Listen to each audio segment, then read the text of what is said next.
Okay, talk me through, break it down. How do I do it? So step 1, learn to trade. Yeah. Step 2, kill it. There we go. Nice and simple. So can you share your journey and how you managed to do it? When I was working retail, I didn't have a massive salary. I was also at a very different stage of my life. I wasn't in a load of debt. I didn't have kids to look after. I only had to look after myself. Why do you go so in depth with the candles and is that why? Because you want people to fully understand it? The ethos behind STARTrading is we want to make people independent traders who don't need us. We want to teach people how to fish, not give them a fish for a day.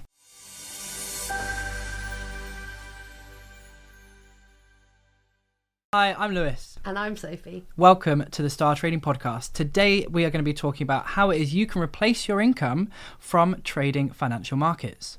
I'm extremely excited. This is the goal, this is the aim. Yeah. So tell us, Lewis, is it possible? Can anyone do it? Talk us through it. It is possible. Anybody can do it as long as they're willing to commit. Now, we always say at STARTrading, no such thing as get rich quick, but trading the safe way, the profitable way, following the STARTrading method can make you exceedingly wealthy, yes. Okay, talk me through, break it down. How do I do it? So step 1, learn to trade. Yeah. Step 2, kill it. There we Okay. go. Nice and simple. So yeah, we do want to master the methodology. There's no point approaching the financial markets without strategy in place. So on the process you're on, for example, you've got 3 main strategies. You've also got additional bonus strategies as well, which you can learn to implement. The more strategies that we have, the more profitable that we can be. And what we really want to do is get ourselves to a point of consistency where we are regularly making 5% to 10% return on a monthly basis. So when we have that figure in place, we can start to reverse engineer what it is we personally have to do. And this actually brings me on to a very good point. So one of the core things that we talk about at STARTrading is when we're discussing trading, we don't talk about cash values. And that may seem strange to people, but we have people in our community across the spectrum of access to capital. So we've got very, very wealthy people who would be considered high net worth individuals. We've got people who are right at the start of their wealth creation journey. They've put everything that they've got into learning how to trade because they can see the future that it can create. So if we were to say, oh, I've had this trade and I've made £2,000 on this trade, compared to someone's £20 or £200 on the trade, it's not a fair comparison because the percentages we're looking at will be the same. It's just the cash value in someone's account which will be different. So one of our rules is we always talk about percentages, we don't talk about cash. I tend to know what the cash value is because obviously people tell me because I'm teaching them, mentoring them, and they let me know. So what we can reverse engineer from that 5% to 10% per month is what we need to have in our account in order to replace our income. How do we know what that figure is? Well, hopefully you know what you're earning on a monthly basis, or it just is whatever your financial goal is on a monthly basis you want coming in from your trading. And one thing I always say to people is remember, trading the STARTrading method is not a full-time job.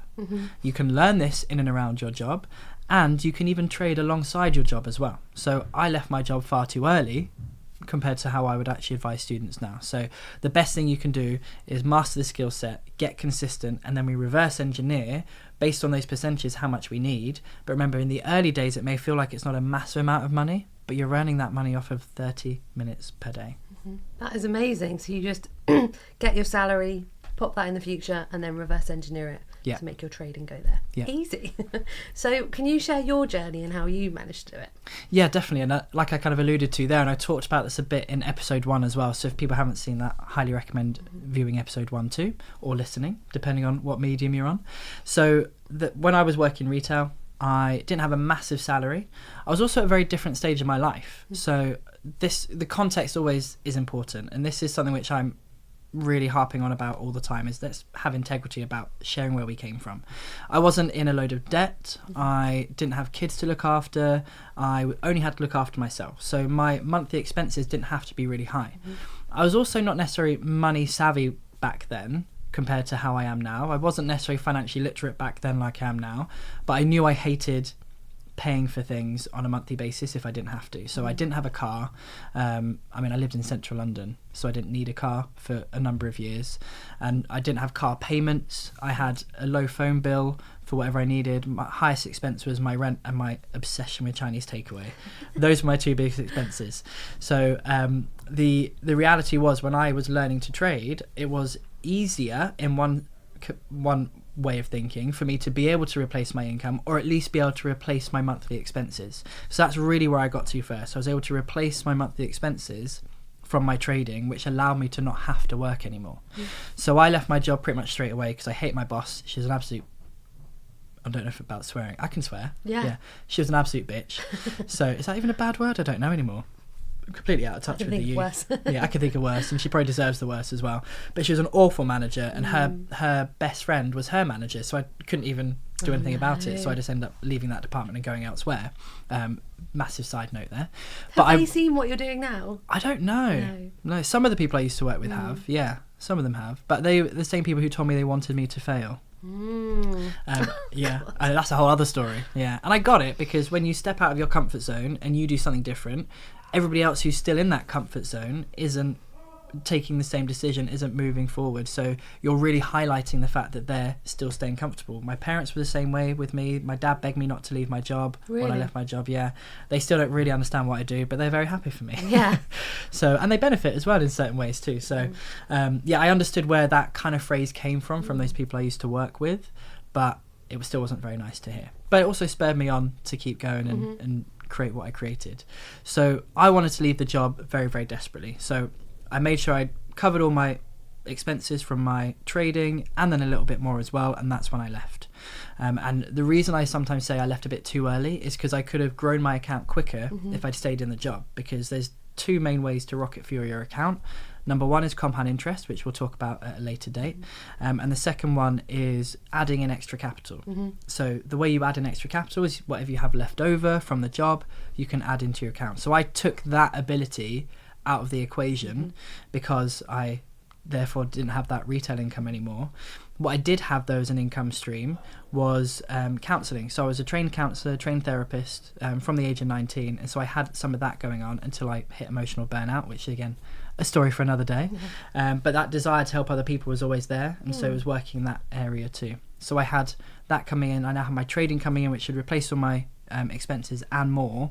And that is what allowed me to start travelling the world. So do you find a lot of the students have got that push where they're in a situation that they want to just get out of, have a bit more financial freedom? Yeah, I think a lot of people are very motivated to learn trading because they see it as the get out from the job. And that is completely understandable. I think what we tend to notice is when people get to that point, they stop hating their job quite so much, because they now have choice. And I think really what people are experiencing in the frustration with their job or frustration in their financial situation is that lack of choice and that lack of freedom. So what some people do is they don't quit their jobs, they go part-time. Some people obviously do leave their jobs because they just hate it like I did, and they start doing something else, or they'll then start a passion project. And this is why I always say to people, like, I'm not massively passionate about trading in and of itself. Like, for me, it was always a means to an end. And the reason I'm passionate about teaching it to other people is because it becomes a means to their end as well. Whether that's more time with their family, whether that's setting up a passion business, whether that's just doing art all day long, whether that's eating crisps and Chinese in front of the TV, which is my dream. And I've created that dream for myself, which is why I'm now having to go to the gym a lot more to sort myself out. So I think people have that drive, and as you move up the levels of financial freedom, financial stability, financial peace, that gives you more choice. And then I think people's reasons why and their motivation starts to change, because the pain that they had associated with that reason why actually changes and disappears as well. So yeah, I love it. I think it's amazing. And I do lots of different kinds of investment, and there's a lot about saving and sacrificing and not having the takeaway and not having the coffee or not having the avocado toast. And I think you should have those things. Like, you should always be able to treat yourself. It's not about cutting everything and then putting everything in one pot and trying to make it grow and being more stressed, is it? It's about that balance. It is, yeah. So I love that you can do it part-time, you can do it alongside your job, and then you're now doing like 20-30 minutes a day, aren't you? Yeah. Which is really cool. That's what it takes. Yeah, I love it. So would you like to hear how I've got on? Yes, how's your first week gone? It's good. It's been a lot to learn. I've got my trading notebook, so I've been taking all these notes. So the first thing that was covered were the definitions and terminologies and things. So for any newbies out here, maybe we should go through some of these things. So what does it mean when we're talking about a bullish or a bearish market? So a bullish market and bearish, really it's talking about what direction is that market moving in predominantly. So a bullish market is kind of like a bull run. So if you think about a bull run, it's moving uphill. So, well, bulls do run downhill as well, but bullish, think up, bearish, think bearing down. So when you're bearing down on something, the market is going down. Bullish, it's running up. Nice. So those are the two definitions we talk about. I think about a bull like attacking, raising or a its bear horns. sort of like Yeah. And then what about long and short? What does that mean? Exactly the same thing. So, well, actually slightly technically different. So long is the same as up. So if you're going long in the market, and this is where the distinction comes in. So a bearish market is just a market that's going down. A short means you're in the market going down. So if you say, I'm bearish on oil, then it means you believe oil is going to go down. Whereas if you're short on oil, you're in the market as it's going down and hoping for it to go down. So the reverse is true for long and bullish. Nice. And I've also written a note saying trading equals not gut feeling. Yes. Yeah. Which is very good. I've then got 7 pages. All the notes. All on candles and candle patterns and market patterns. Yeah. And I really like the fact that when I started looking into trading, you get bombarded by ads like, copy my trades, join my group, copy all this. And you don't have a clue. These people probably don't have a clue what they're pressing or why. Yeah. They're just copying, but you're teaching actually what to look for yourself. So you're teaching the skill of that. Yeah. So why do you go so in depth with the candles and is that why? Because you want people to fully understand it? Completely, yeah. The ethos behind STARTrading is we want to make people independent traders who don't need us. We're very much a case of we want to teach people how to fish, not give them a fish for a day. And we also believe in taking responsibility for your own finances and being empowered by education. So all our education is designed to empower people. Whereas if you are just giving your money over to somebody else, or you're giving over responsibility of those financial decisions to somebody else, how are you empowered? You're not empowered whatsoever. What happens if you're copying somebody else's trades, which, by the way, in over 10 years of doing this, I've never seen anybody make money copying somebody else's trades. So if A, you're not making money from it, why are you doing it? B, if you are making money from it, what happens to your income stream from that investment of copying someone else's trades if, God forbid, that person gets hit by a bus? It's gone. Whereas with STARTrading, we're teaching you how to do this. So if we were to be hit by a bus, well, thankfully there's so many of us now that it'd have to be a plane crash. Oh God, I'm tempting fate now, aren't I? Be like Manchester United all over again. All the star players. Anyway, yeah, my dad's going to be very proud I had a football reference. That was a miracle for everyone. But if we were to get hit by a bus and I disappeared, it wouldn't matter because you've developed a skill set that is going to allow you to continue to trade for the rest of your life without us there. I think that's amazing. I absolutely love that. And so when we're looking at candles and market things, patterns, we're doing technical analysis, right? Yeah. And the other kind is fundamental. Yeah. So what's the difference and why are we doing technical? So technical analysis is about patterns. It's about movement in the market. And there's other technical indicators you can use, which are basically smart calculations that brokers and charting software do for you. So again, I'm not a maths head. I'm not super smart in that way, but I can spot that A, B, probably the next thing is going to be A and B again. That I can do. And that is really the foundations of technical analysis. Now, when you come to fundamental analysis, that's about what is if we're looking at stocks and shares, for example, what is the way that stock is performing because of leadership? What's their management style like? How much stock do they have? What's their profit to loss ratio? What's their earning potential? What's all of these and other the new stuff like all the new stuff as well? Yeah. So we don't pay attention to the news, partly because it's very depressing, particularly at the moment. We don't need to look at that. So all of the testing that we do, and this is where Bloomberg featured us, is because all of our testing of all of our strategies is data driven. So we're looking purely at how is the chart, how is the market moving over 3 years, 5 years, 10 years. Some of our strategies we've tested for 20 years to make sure that they perform. How is that performance linked to the patterns, and then how can we trade that pattern in an ongoing way? So we are able to spend a lot less time doing our analysis because we use technical analysis. Now the big boys, like the hedge funds and everything like that, they all use technical analysis as well, which is partly why it works. Because when the big boys move based upon technical patterns, we can see that move as well. So we're not trying to beat them, we're just trying to follow them. Now, people who are retail traders. So again, to define retail traders, they are people like you and me who we're not trading other people's money, we're trading our own capital. There is people out there who think they can beat the banks when it comes to fundamental analysis. Let me tell you, they're paying many, many people over £50,000 a year to do this all day long, and you think you're going to be able to beat them. If you want to do that, feel free. But my community, we like 30 minutes a day, and that's it. So we're going to focus on technical analysis. So the fundamental people are watching the news and trying to place bets based on that. Yeah. It sounds really risky. Well, I wouldn't call it bets, I'd call it trades. So they're placing trades based upon all of that extra analysis. So they are reading newspapers, they're reading Financial Times, they're watching the news, they've probably got news alerts coming up on their phone. That's a surefire way to be depressed. They've got all of that stuff going on, and they're trying to factor global economics, global politics into their decision making. I just don't have time for that. Yeah. And what about people listening who might be a bit worried about this whole technical analysis thing? Yeah. How technical is it? So technical analysis is not that technical. It is pattern recognition, really. There's multiple components, but like riding a car, like driving a car. I mean, you could ride on top of a car as well, but like driving a car, there's lots of different moving parts, but they're actually all simple in and of themselves. The skill is bringing it all together, and that's why it's hard to learn overnight.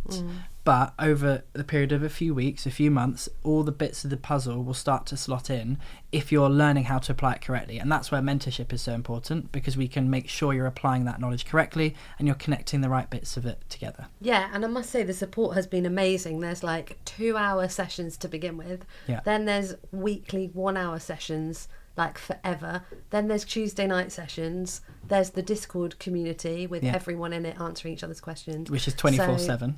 So, it's really, really good, really good. Shall we get some feedback from one of our community? Because we asked anyone if they wanted to say anything, and you've got a voice note, haven't you? Yes, so this is from the lovely Saffron. So let me turn this up.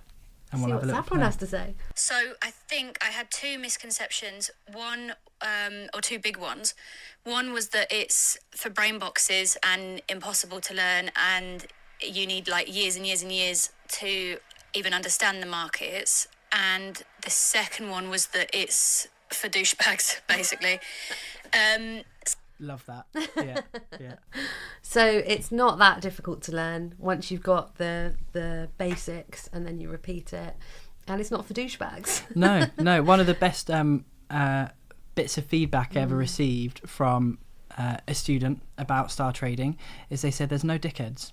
Yeah, there's a lot of like bro culture, isn't there? When you think trading, you think like boys in hoodies on their laptops at 2 a.m. Yeah. And I think a lot of people have that misconception that it's A, going to be full of those types of people, and we're very much not. And B, that, like Saffron said, that you have to be a bit of a brain box in order to understand all these movements and everything like that. And I think that's partly because people assume trading is all fundamental analysis, and people sat on the trading floor saying buy, sell, and it's not that. I do most of my trading in my dressing gown with a cup of coffee. It's not that at all. And I think there is a lot of preconceptions that it's going to be that way. I think it's going to grow massively, because if you think about the last 10-20 years, like trading back then, you probably couldn't do from your laptop, right? It was very hard. You'd be in a stock exchange maybe, or I don't know how they did it. But now anyone with a laptop can do it. Anyone sat at home can do your course. They can join a free Forex and 5 or masterclass and just dip into it and just go for it. So I think it's super accessible. And just grow your money, get wealthy. Exactly. I mean, even 10 years ago when I started, things like charting software was really expensive. I was like £200 a month for charting software. Now you can get really good stuff for free, which is what, again, we show people how to do on Forex and 5. So it's so much more accessible now. So I agree with you. I think it is going to grow and grow. The problem that I see with that is there's going to be a lot of growth with that in terms of lots of people giving it a go without the right support. And that is a recipe for disaster. So the amount of people who come to us who've tried before without any support and lost money, and then they come to us and we have to bandage their knee, so to speak, and show them how to actually do it properly. Yeah, amazing. Well, this has been really useful, thank you.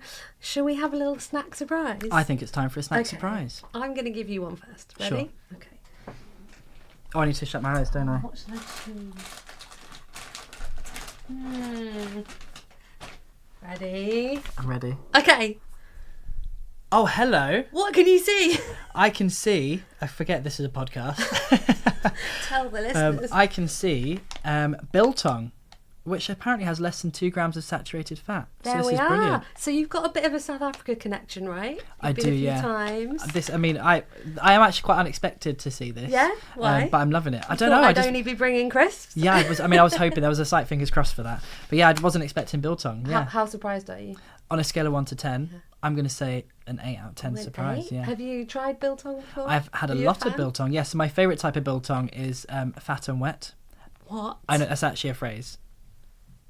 Yeah, it's actually a phrase, but it's quite moist. Okay, no. That's the wrong word. I'm not allowed to use that word, am I? People don't like that. But it's yeah. Go on, So, try but it. this is I need to open it. Yeah. Yeah, crack it open. Biltong's. So we're off. The reason we have the South Africa connection is because we're going to South Africa as a trading community. Woohoo. We like to travel and trade together. So in February, well, actually it's coming up very soon now. We are going to South Africa. Ooh, for a I've week. never tried it. Can I taste a bit? Do you share? I do share. Oh, very nice. There you go. So what is it? Biltong is Just dried. cured dried beef. Bullish. It actually smells quite barbecuey. It's quite barbecue, this flavour. Ribeye flavour, there you go. It's really chewy. Bit rubber bandy. Hmm. I'm going to go 5 out of 10 for flavour. Why would you eat this? It's really good protein. 5 out of 10. Yeah, really good protein. So, Wonderful. there we What have have it. you brought today? Oh yeah, I need to give you a snack as well. I forgot about that. Thankfully I didn't forget the snack. Oh, good. So, I'm going to go with... Okay, I'm going to close my eyes. Oh, I'm going to go with this one. I hope it's not minty. It's not minty, no. But you have to say it quietly. Okay. You can look. Oh, yay! Something not disgusting. It's a Whisper bar. Thank you. I You have to appreciate try it. that. Okay, I'll try it. It does look good. Do you want a bit? No, I'm alright, thank you. You paused? Was that a polite pause because you want a bit? Yeah. Yeah. That's more than a little bit. So I was in a hotel. I haven't had one of these for ages. The reason I got this one, I was at a hotel the other day, 5-star hotel in Birmingham, the only one, the Grand, and they had Whisper bars on offer. Well, just as part of the room, I was like, if it's good enough for a 5-star hotel, it's good enough for my friend Sophie. Yeah. That's what I thought. / you picked up a free chocolate bar for me. I'll throw that. No, I like that. Surprise, I'm going to go 5 because it's not unusual, is it?